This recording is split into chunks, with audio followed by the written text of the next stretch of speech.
नमस्कार दोस्तों, welcome to Rajasthan civil services test series. Question number 1। अगस्त 1953 में भारत सरकार द्वारा गठित किए गए राज्य पुनर्गठन आयोग के निम्नलिखित में से कौन सदस्य थे?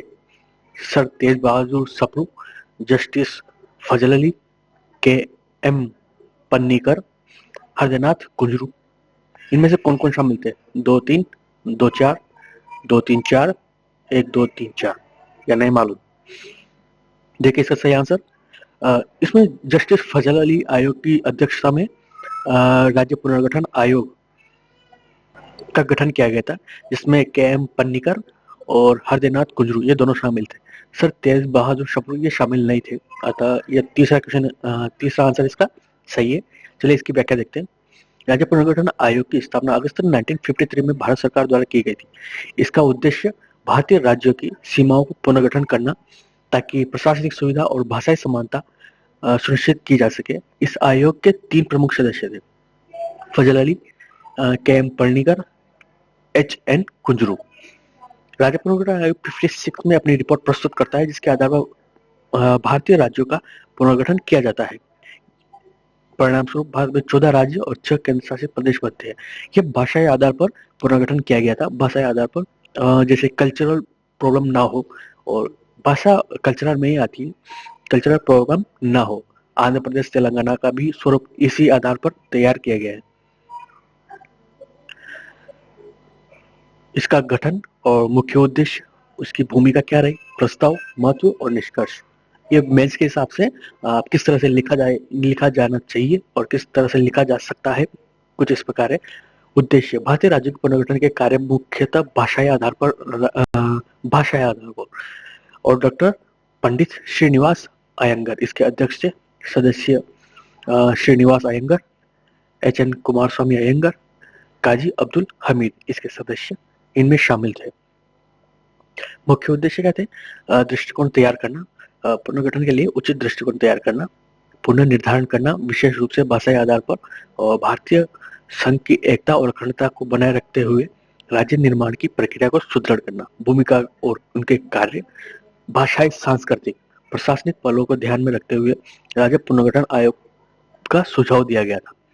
मुख्यतः भाषाई और सांस्कृतिक और प्रशासनिक। आयोग ने भारतीय राज्यों के पुनर्गठन के लिए राज्य गठन, प्रशासनिक सुविधा और भौगोलिक स्थिति पर विचार किया। इसका परिणाम राज्य पुनर्गठन अधिनियम 1956 के रूप में सामने आया, जिससे कई राज्यों की सीमाएं बदल गई। देखिए ये 1956 में पुनर्गठन आयोग था, इसमें राष्ट्र प्रमुख का पद भी हटा दिया गया था। गवर्नर का पद अर्थात राज्यपाल का पद सभी राज्यों में शामिल किया गया कि सभी राज्यों का एक राज्यपाल होगा। राज्य पुनर्गठन आयोग ने राज्य गठन के लिए भाषाई और सांस्कृतिक आधार को प्राथमिकता दी। और इसकी विशेषताएं, चलिए अगला क्वेश्चन देखते हैं। एल्ब नदी और राय नदी किस सागर में अपना जल गिराती है? उत्तरी सागर, भूमध्य सागर, एड्रियाटिक सागर, ब्लैक सी, ये नहीं मालूम। देखिए एल्ब नदी और राय नदी ये उत्तरी सागर में, इसका सही आंसर है। एक उत्तरी सागर में अपना जल गिराती है। चलिए इसकी व्याख्या देखते हैं। अल्ब नदी कहाँ से निकलती है और राय नदी कहाँ से निकलती है और कहाँ गिरती है उत्तरी सागर में, नॉर्थ सी में। इसकी लंबाई 1094 किलोमीटर है। उद्गम क्षेत्र चेक गणराज्य के क्रोको नौशे पर्वत से निकलती है। और प्रमुख शहर हैंडबर्ग इसके प्रमुख शहरों में। विशेषता, यदि यह नदी यूरोप की सबसे महत्वपूर्ण जलमार्गों में से एक है और व्यापार के लिए महत्वपूर्ण है। राइन नदी ये भी नॉर्थ सी में गिरती है। 1230 किलोमीटर की लंबी नदी स्विट्जरलैंड के आल्प्स पर्वत है। ये काफी इंपोर्टेंट नदी है। ये आज ही नहीं, हमेशा से ये राइन नदी के बारे में क्वेश्चन पूछे जाते रहे, क्योंकि इसमें व्यापारिक रास्तों से और व्यापार व्यापार नदी के रास्तों से खासा होता है, बहुत ज्यादा होता है। ये सबसे व्यस्त नदियों में से एक है। और अल्ब नदी और राय नदी इनकी यूनिक बातें, ऐतिहासिक पुल और किले स्थित हैं इस नदी पर। यह नदी यूरोप के सबसे महत्वपूर्ण व्यापारिक नदियों में से एक है। ये इसमें कई प्रसिद्ध वाइनरी और किले स्थित है। देखिए हमारे जो दिल्ली में आप यमुना नदी को देखते हैं, ये भी कुछ उसी प्रकार है। यहाँ भी काफी इंडस्ट्रियल और बॉयलर वगैरह लगे हुए हैं, परंतु फैक्ट्रियों से निकलने पर पानी को छान लिया जाता है और उस पानी को क्लियर किया जाता है, स्वच्छ साफ किया जाता है, तब जाकर इस नदी का पानी क्लियर हो पाता है। परंतु हमारे यहाँ ऐसा नहीं है, थोड़ा सा व्यवस्थाओं की कमी है, प्रशासन की कमी है, जिस वजह से ऐसा हो पा रहा है। चलिए अगला क्वेश्चन देखते हैं। निम्न में से किस सूफी संप्रदाय का प्रसार मुख्यतः सिंध, मुल्तान और पंजाब तक सीमित था? कादिरी, नक्शबंदी, सूरावर्दी या चिश्ती? देखिए इसका सही आंसर सूरावर्दी है और इसकी व्याख्या सूरावर्दी संप्रदाय के बारे में संपूर्ण जानकारी। सूरावर्दी संप्रदाय संक्षिप्त परिचय, स्थापना और इतिहास। स्थापना, सूरावर्दी संप्रदाय की स्थापना शेख शिहाबुद्दीन ने 12वीं शताब्दी में की थी और यह संप्रदाय मुख्य रूप से अरब और तुर्की में फैला था और बाद में भारत में भी इसका प्रसार हुआ। इस संप्रदाय का मुख्य केंद्र बगदाद में था और बाद में इसके प्रभाव के कारण भारत में भी यह व्यापक रूप से फैल गया। इस संप्रदाय का मुख्य केंद्र बगदाद में था और इसके बाद में प्रभाव के कारण यह भारत में भी फैला।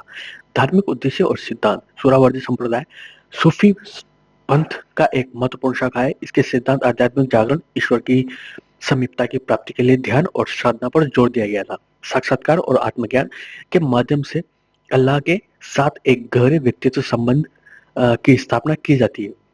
यह संप्रदाय परंपरागत इस्लामी विश्वासों के साथ साथ आत्मीयता और शांति की भी शिक्षा देता है। महत्वपूर्ण तत्व और अभ्यास, ध्यान और वाजिब अभ्यास, व्रत और तप, लज्जत उल शरीयत। इस संप्रदाय में के अनुयायी शरीयत, इस्लामी कानून के साथ साथ तारीकत, सूफी पंथ को भी महत्वपूर्ण मानते थे। सूरावर्दी संप्रदाय का भारत में आगमन कैसा हुआ? भारत में नदवी शेखों के माध्यम से सूरावर्दी संप्रदाय का प्रसार हुआ। प्रमुख सूफी संत जैसे ख्वाजा नवाब, सैयद शाह और सैयद मोहम्मद सूरावर्दी भारत में इसकी धारा को लोकप्रिय बनाए और बंगाल, उत्तरी भारत, दिल्ली में इस संप्रदाय के प्रमुख संतों का योगदान रहा। संप्रदाय की प्रमुख शिक्षा इस प्रेम पर विश्वास करते थे, सादगी, अहिंसा पर, दक्षिण तपस्या पर। इस सूरावर्दी नाम सुहर के अर्थ से जुड़ा है। चमक या प्रकाश, वर्दी का अर्थ होता है कपड़ा और आच्छादन, इसका अर्थ हो सकता है। और नक्षत्र, संबंध और प्रचार। चलिए अगला क्वेश्चन देखते हैं। निम्नलिखित में से किस महाद्वीप में मरुस्थलीकरण की समस्या न्यूनतम है? किस महाद्वीप में मरुस्थलीकरण की समस्या सबसे कम है? यूरोप, ऑस्ट्रेलिया, एशिया या अफ्रीका? देखिए आप नॉर्मल प्रैक्टिकल भी देखते होंगे, एशिया में भी सबसे ज्यादा है, अफ्रीका में तो बहुत ज्यादा ही है, ऑस्ट्रेलिया में सिर्फ और सिर्फ एक कोने पर ही लोग रहते हैं, बाकी का एरिया सारा रेगिस्तान है। और यूरोप में सबसे खासी आबादी और फर्टाइल लैंड अवस्थित है। इसकी व्याख्या, यूरोप, ऑस्ट्रेलिया और मरुस्थलीकरण की समस्या कुछ हद तक कम है, लेकिन यह अफ्रीका और एशिया की तुलना में कम गंभीर है। यूरोप में विशेष रूप से दक्षिणी हिस्सों जैसे स्पेन, ग्रीस में मरुस्थलीकरण का खतरा है, लेकिन यह समस्या अफ्रीका के कुछ हिस्सों जैसे सहारा जितनी गहरी नहीं है। चलिए अगला क्वेश्चन देखते हैं। निम्नलिखित कथनों पर विचार कीजिए। कश्मीर हिमालय करेवा निर्माण के लिए प्रसिद्ध है। नालागढ़ दून सभी दूनों में सबसे बड़ा है। नामचा बरुआ पर्वत शिखर अरुणाचल हिमाचल में स्थित है। फूलों की घाटी हिमाचल और उत्तराखंड हिमालय में स्थित है। देखिए इसमें कौन कौन से सही है? ए बी सी डी चारों सही है, बी सी सही है, ए सी डी सही है या ए बी सी सही है? देखिए इसमें कश्मीर हिमालय करेवा निर्माण के लिए प्रसिद्ध है, ये सही है। नालागढ़ दून सभी दूनों में सबसे बड़ा है, ये गलत है। नामचा बरुआ पर्वत शिखर अरुणाचल हिमाचल में स्थित है, ये सही है। फूलों की घाटी हिमाचल और उत्तराखंड हिमालय में स्थित है, दोनों में स्थित है, ये भी सही है। अर्थात ए सी डी ये तीसरा सही है। चलिए इसकी व्याख्या देखते हैं। नालागढ़ दून जो कि कश्मीर और जम्मू कश्मीर राज्य में स्थित है, एक भौगोलिक संरचना है। यह दून जिसे दून कहा जाता है, यह व्यापक घाटी या भूमि का क्षेत्र है जो मुख्य रूप से हिमालय पर्वत श्रृंखलाओं के बीच स्थित है। नालागढ़ दून की विशेषता है। दून क्या है? दून एक भौगोलिक शब्द है जो एक गहरी घाटी और समतल मैदान का दर्शाता है। गहरी घाटी और समतल मैदान को दर्शाता है जो पर्वत श्रृंखलाओं में घिरा होता है। आमतौर पर नदी घाटियों में पाया जाता है और इसकी मिट्टी उपजाऊ होती है। नालागढ़ दून का स्थान और संरचना। नालागढ़ दून जम्मू कश्मीर और कश्मीर घाटी में हिमालय में क्षेत्र में अवस्थित है, क्योंकि वहाँ घाटियां और समतल मैदान दोनों अवस्थित है। पर्वतीय इलाकों में पाए जाते हैं और काफी भूमि उपजाऊ भी होती है, क्योंकि पर्वतों से जो निक्षेप होकर जो भूमि मिट्टी आती है वो पर्वतीय मैदानों में ही आती है, तो उपजाऊ तो होना ही है। कृषि और परिस्थिति, नालागढ़ दून में कृषि क्षेत्र की दृष्टि से महत्वपूर्ण माना जाता है, क्योंकि इसकी मिट्टी उपजाऊ होती है। करेवा क्या है? करेवा कश्मीर घाटी में पाए जाने वाले समतल और उच्च भूमि है, जो मुख्य रूप से बलुआ पत्थर ढीली चट्टानों में बनी होती है। ये आमतौर पर नदी घाटी हिमालय पर्वतमाला के बीच स्थित होती है। करेवा निर्माण का निर्माण,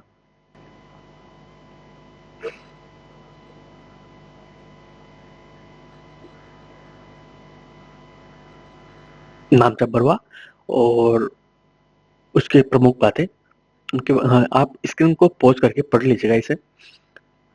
इसे फूलों की घाटी 500 से अधिक फूलों की प्रजातियां यहाँ पाई जाती है। यह क्षेत्र न केवल फूलों के लिए प्रसिद्ध है, बल्कि यहाँ की नदियां, झरने, हरे भरे मैदान भी प्राकृतिक सुंदरता की इजाफा करते हैं। घाटी में रंग बिरंगे फूलों की भरमार होती है, जैसे कि आर्किड, गुलाब और अन्नवन। और यहाँ पर्यटन की काफी मात्रा में देखने को मिलते हैं। इस वजह से राज्य सरकार भी इस पर काम कर रही है, काम करती ही रहती है, क्योंकि यहाँ पर्यटन से अच्छा खासा इनकम जनरेट होती है। यालोंग सांगपो नदी, प्रथम आरोहण और भूगर्भीय महत्व। यह नदी ब्रह्मपुत्र, यालोंग सांगपो ब्रह्मपुत्र नदी है, जो कि ग्रेट बैंड की पास स्थित है और यू शेप में यहाँ से मुड़ती है अरुणाचल प्रदेश से। अगला क्वेश्चन, भारत में कौन से क्षेत्र उत्तरी पूर्वी मानसून से वर्षा प्राप्त करते हैं? उत्तरी पूर्वी मानसून से, अर्थात जो लद्दाख से वापस मानसून वापस जाता है, उसमें वर्षा कहाँ कहाँ गिरती है? देखिए, तमिलनाडु में गिरती होगी, आंध्र प्रदेश और पूर्वी दक्षिण पूर्वी कर्नाटक, ये सही है। गुजरात इसका गलत आंसर है, क्योंकि ये खुद समुद्र तट का इलाका है और भारत के पश्चिम में, बिल्कुल पश्चिम में अवस्थित है, तो यहाँ पर नहीं होती। तमिलनाडु, दक्षिण और कर्नाटक, ये सही है। तो ACD, ये दूसरा इसका सही आंसर होगा। चलिए इसकी व्याख्या देखते हैं। उत्तरी पूर्वी मानसून मुख्य रूप से दक्षिण भारत और पूर्वी भारत को प्रभावित करता है, क्योंकि जब मानसून आता है तब दक्षिण पश्चिम से आता है और बीच में उसके बाद सर्दियों में भूमध्य रेखा से भी, सॉरी, भूमध्य सागर से भी हवाएं चलती है, तो हिमालय से टकराती है, जिसके कारण कोहरा और ठंड का बढ़ना लाजमी है, अर्थात बढ़ता ही है। फिर जब मानसून वापस जाता है तब, देखिए, मानसून आता क्यों है? क्योंकि लद्दाख का जो पठार है उसकी गर्मी की वजह से दाब का कम होना, तब अधिक दाब से कम दाब की ओर हवाओं के चलने की वजह से दक्षिण पश्चिमी जो हवाएं चलती है, दक्षिण पश्चिम से आती है हवाएं, और जब सूर्य का एक्सिस बदलता है, अर्थात जब मकर रेखा पर सूर्य की लंबवत किरणें गिरती है, तब दबाव कम होता है, तो लद्दाख के पठार पर दबाव अधिक होने की वजह से हवाएं वापस चलती है, तो आर्द्रता की वृद्धि की वजह से बूंदें गिरती है, जिसे हम वर्षा के नाम से भी जानते हैं। अब कई कई जगह पर संघनन की वजह से अधिक वर्षा गिरती है, जिसको हम दक्षिण, सॉरी, उत्तर पूर्वी मानसून कहते हैं। और ये वर्षा कहाँ गिरती है? ये भारत के पूर्वी इलाकों में गिरती है अधिकतर, ना कि पश्चिमी इलाकों में। चलिए अगला क्वेश्चन देखते हैं। कौन सा सुमेलित नहीं है? झील और राज्य की स्थिति, भीमताल उत्तराखंड में और पुल्लिकट तमिलनाडु, लोकटक मणिपुर, रूपखंड हिमाचल प्रदेश। देखिए, भीमताल उत्तराखंड में ये सही है, और पुल्लिकट लेक तमिलनाडु में ये भी सही है, लोकटक मणिपुर में ये भी सही है, रूपखंड जो झील है वो हिमाचल प्रदेश में नहीं है, अर्थात ये चौथा इसका गलत होगा, अर्थात इसका आंसर चौथा सही होगा। भीमताल लेक उत्तराखंड में कहाँ कहाँ पर, चलिए व्याख्या में आपको सब पता चल जाएगा। यह झील नैनीताल से 22 किलोमीटर दूर स्थित है। यह झील के बीच एक छोटा द्वीप है, जहाँ एक म्यूजियम स्थित है। पर्यटन के लिए नौका विहार, ट्रैकिंग स्थल अवस्थित है। प्राकृतिक सौंदर्य और शांतिपूर्ण वातावरण के लिए प्रसिद्ध है। पुलिकट झील, जो कि तमिलनाडु में राज्य में स्थित है, भारत की दूसरी सबसे बड़ी खारे पानी की झील है। पुलिकट पक्षी अभ्यारण्य का हिस्सा है, जो प्रवासी पक्षियों के घर है। झील का क्षेत्र 62 वर्ग किलोमीटर है। यह पक्षी अवलोकन के लिए प्रमुख स्थल है। यह मछली पालन और नौका विहार के लिए गतिविधियां भी होती है। नौका विहार जैसी गतिविधियां होती है। लोकटक झील स्थान मणिपुर और रूपखंड जो कि उत्तराखंड राज्य भारत हिमाचल में स्थित है। रूपखंड झील ये चमोली जिले में स्थित है। यह हिमालय की ऊंचाई पर एक प्रसिद्ध ट्रैकिंग स्थल है। यह झील रहस्यमयी है क्योंकि यहाँ हजारों मानव कंकाल मिले हैं जिन्हें अब तक पूरी तरह से नहीं समझा जा सका है। यह झील सदियों से बर्फ से ढकी हुई रहती है और गर्मियों में पानी बढ़ता है। ट्रेकर्स और साहसिक यात्रियों के लिए यह चुनौतीपूर्ण स्थल है। चलिए अगला क्वेश्चन देखते हैं। निम्न में से कौन सा संयुक्त राज्य अमेरिका का औद्योगिक क्षेत्र नहीं है? सिंसिनाटी और ग्रेट कनावा घाटी प्रदेश, मिडलैंड प्रदेश, मिशिगन झील। अमेरिका का उद्योग क्षेत्र नहीं। देखिए सिंसिनाटी यह क्षेत्र है, ग्रेट कनावा घाटी प्रदेश ये भी है, मिडलैंड ये नहीं है, मिशिगन झील ये तो है ही। चलिए इसकी व्याख्या में आपको समझ में आ जाएगा। ग्रेट लेक क्षेत्र और नॉर्थ ईस्टर्न क्षेत्र कौन कौन से हैं? वित्तीय सेवाएं न्यूयॉर्क में और न्यूयॉर्क, न्यू जर्सी, पेंसिल्वेनिया और कनेक्टिकट। ग्रेट लेक्स क्षेत्र जिसमें ओहायो, मिशिगन, इलिनॉइस और इंडियाना। पश्चिमी क्षेत्र जिनमें California, Oregon, Washington. Silicon valley जिसे कहा गया लॉस एंजलिस, कैलिफोर्निया, हॉलीवुड और कैलिफोर्निया।